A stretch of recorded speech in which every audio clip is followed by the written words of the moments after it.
네, 오늘도 스타트업 코리아 만나보는 시간인데요.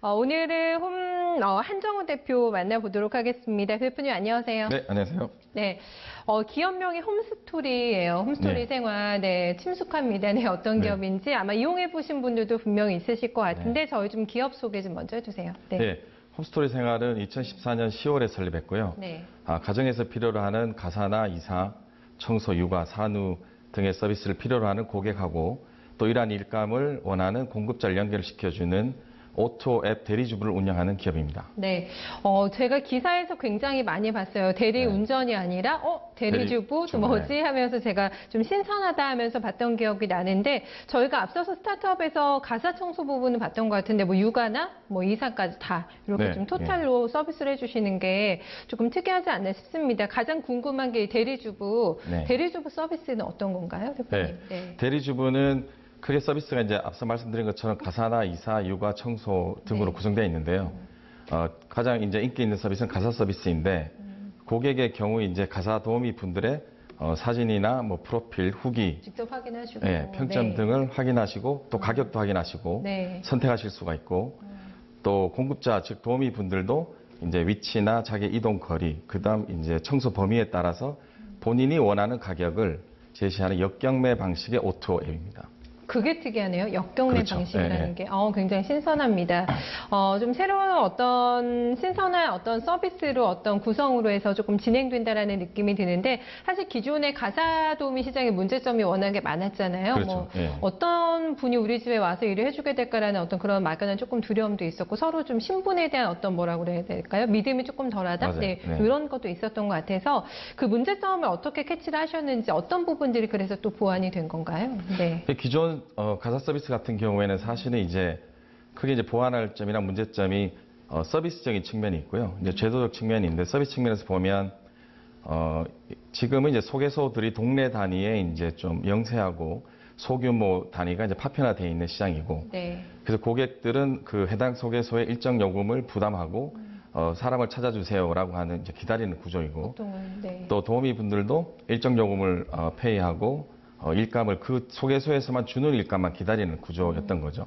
그래서 대리주부는 앱을 통해서 이러한 정보의 비대칭성을 줄일 수 있는, 즉 고객은 도우미 분들의 뭐 사진, 이용 후기, 평점, 뭐 여러 프로필들을 확인해서 이제 선택할 수 있고, 네. 또 도우미 분들도 원하면 서울 전체 또는 경기도 전체 일들을 다 같이 보면서 본인한테 맞는 일감, 위치라든지 이동 거리 등을 고려해서 이제 제시할 수 있는 게 가장 이제 다른 점이고요. 네. 그다음 기존의 이제 가사 서비스 시장에서 흔하진 않지만 가끔 일어날 수 있는 이제 서비스 중 파손에 대해서는 저희가 이제 업계 최초로 최대 1억 원까지 보상하는 보험을 가입해서 운영 중에 있습니다. 보험을 가입하셨군요. 네. 충분히 있을 수 있는 일이잖아요. 그렇죠. 그렇죠. 뭐 비싼 도자기를 깨뜨린다거나, 그렇죠. 네. 그래서 이제 제도적 측면에서는 사실은 가사 근로자 분들은 근로기준법 보호를 받지 못하는 이제 근로자가 아니세요. 네. 그래서 기본적으로 고용 형태가 불안한 형태이기 때문에 즉 예를 들면 고용주가 사실 고객이거든요. 근데 고객들은 자기가 고용주인지를 모르는 상황이기 때문에 거기서 기대할 수 있는 서비스 수준이나 근로의 질은 높을 수가 없는 구조죠. 그렇죠. 그래서 뭐 국회나 정부에서도 뭐 관련 법을 검토 중인 걸로 아는데 일단 저희가 올해부터는 시범적으로 4대 보험이 되는 도우미 분들을 네. 채용해서 시행해서 서비스를 상향 평준화하려고 노력하고 있습니다. 어쨌든 제대로 내가 대우를 받아야지 사실 일할 마음도 더 나을 것 같고 그렇기는 해요. 그렇죠. 네. 네. 4대 보험이 또 적용된다라는 것도 일하시는 분들한테는 큰 메리트가 되고 그것도 고객으로 혜택으로 돌아가는 거고 네. 이런 선순환 구조가 좀 되지 않을까 싶은데 아무래도 앱이기 때문에 조금 더 접근성이 높은 쪽은 아마도 젊은 층이 되지 않을까라는 생각이 드는데요. 좀 메인 고객층이 궁금하네요. 그 제이용률은 얼마나 됩니까? 네. 메인 고객층은 역시 이제 30, 40대 여성분들이고요.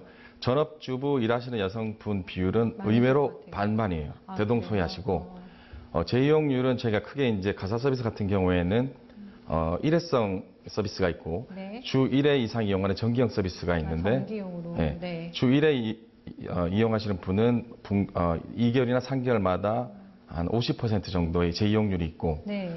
전기형 서비스는 재이용률이 한 60%, 70% 정도 됩니다. 전기형으로 하면 조금 더 싸나요? 일회만 네, 전기형은 했을 때보다? 정액제이고 네. 일회성보다는 조금 저렴하게 되어 있습니다. 저렴하게 네, 네, 꾸준하게 이용하시는 분들이 맞습니다. 더 많이 네. 이용하시고 이게 네. 특징이네요. 네, 좋은 것 같아요. 그만큼 네. 서비스에 대한 만족도가 높기 때문에 네, 재용률도 높지 않을까라는 생각을 한번 해볼 수가 있겠습니다. 어느 정도 지금 서비스 시행 건수를 지금 축적해 놓고 계신 2014년부터 하셨다고 하셨으면 꽤 지금 시간이 되신 건데 매출도 궁금해요. 사실 매출 성장세도 높지 않을까. 이 시장이 워낙에 또 성장하고 있는 시장이라서 어떻습니까? 네. 서비스 수행 건수는 뭐 2016년 전체로 보면 저희가 한 55만 건 정도 했고요. 그리고 사실 그전에는 앱으로 가사 도우미를 구하고 네. 또 가사 도우미 분들이 일감을 구하는 게 생소한 시장이었기 때문에 많이 성장하고 있고 있고요. 네. 그래서 매출 같은 경우에는 월 평균 5에서 10%씩 성장하고 있습니다. 그러네요. 일단은 저랑 이제 내 얘기 나누시면서 성에는 조금 덜 차지만 어쨌든 성장해 나가고 있는 네. 상황이다라고 얘기를 해주셨는데 접근성이 아무래도 좋다 보니까 네, 많은 분들이 아마 또 이 방송 보시면서 아마 또 좋게 생각하시지 않을까 아마 이용하시는 분들도 있으실 것 같아요. 분명히 네. 저희가 이전에 좀 비슷한 경쟁업체가 한번 있었다고 했었잖아요. 네네, 스타트업에 네. 소개를 한번 해드렸는데 많을 것 같아요. 이런 조금 유사한 서비스를 제공하는 쪽이 많을 것 같은데 그쪽에서도 차별점이 분명히 있으실 것 같거든요. 경쟁력이 있으실 것 같은데 좀 어떤가요? 네. 뭐 가사 도우미를 중개하는 앱이나 뭐 소개서를 중개하는 앱은 사실은 수십 개 정도 존재하고 있고요. 네.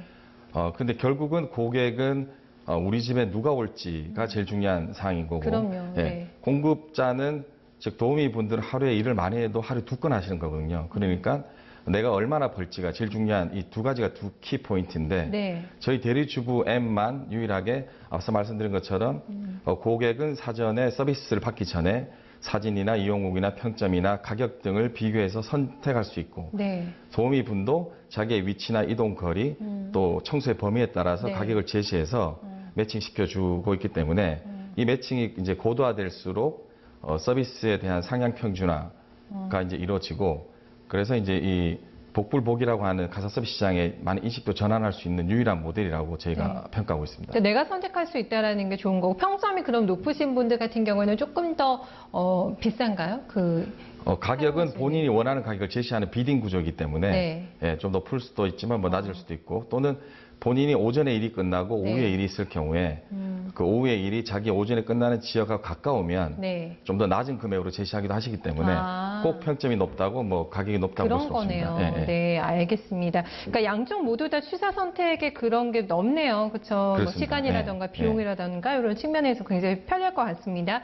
서비스 좀 확장하시려는 계획도 이제 2014년이면 어느 정도 자리도 조금 잡으셨을 것 같고 네. 네, 서비스 조금 더 넓혀 나가세요. 네. 네, 서비스 확장은 사실 이게 가사 서비스를 앱으로 이용하는 문화는 지금 만들어지고 있는 거기 때문에 일단 저희가 많은 고객분들하고 도우미분들 사이에 축적된 여러 주문 거래 데이터들을 잘 분석하고 마이닝해서 매칭을 고도화시키는 작업을 하고 있습니다. 예를 들면 네.